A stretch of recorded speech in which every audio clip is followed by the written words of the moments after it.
How many times in your life have you said something negative to someone and then later regretted it? Ladies and gentlemen, welcome on in to the Blue Collar Psychiatrist. Today we're going to be talking about burning your bridges. Let me get to the point.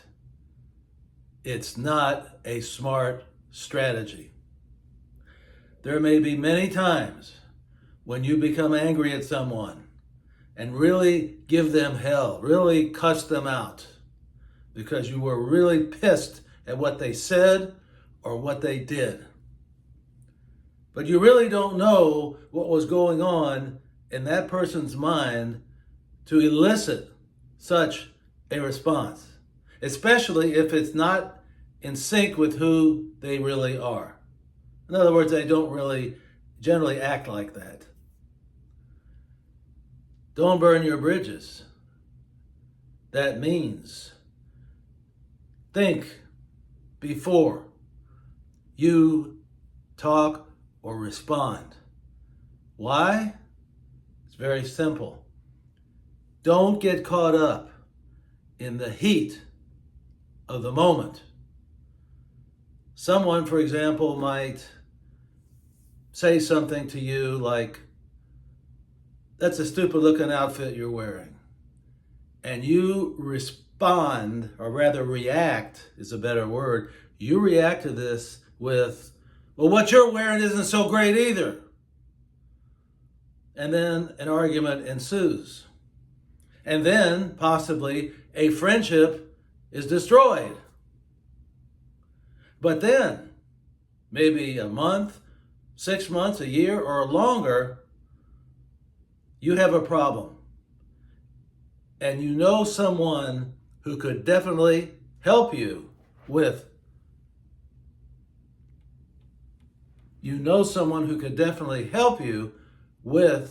That problem. It was the guy who you were angry at a while ago, a year ago, 2 ago, whatever. And now you wonder whether this person will help you. You're worried that you may have burned your bridges with this person. That's why it's important to respond rather than react.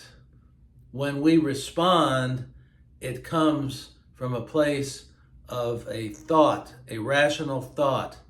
But when you react, it comes from pure emotion. And that is where we can get ourselves into trouble. We don't need to make more enemies in our lives. Not just because it's not a good idea and it's all negative energy, but because there might be a time when you might need that person in the future. We see this all around. We see this type of behavior all around.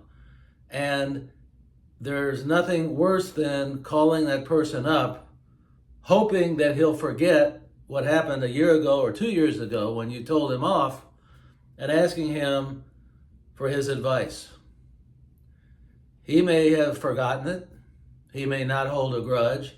But if he does, you have burnt your bridges with that person.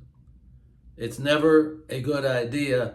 That's why in one of my previous videos, I mentioned the difference between reacting and responding. Reacting, again, as I just said, reacting is based on nothing but pure emotion. And you are liable to say anything, even inappropriate things, because you're coming from a place of anger. As opposed to a response, which is a rational response to a criticism in this case. So ladies and gentlemen, I wish to remind you you may hold your tongue, Because as they say, the tongue is mightier than the sword. You may think, you need to think before you act or before you say anything when a person says something to you that might be interpreted as a criticism or a put down. It's just simply best to walk away and forget about it, because the strategy of don't burn your bridges comes into play. You never know when that person might come in handy for helping you in a situation in the future. Ladies and gentlemen, I remind you to drink and drink abundantly from the fountain of life. See you next time.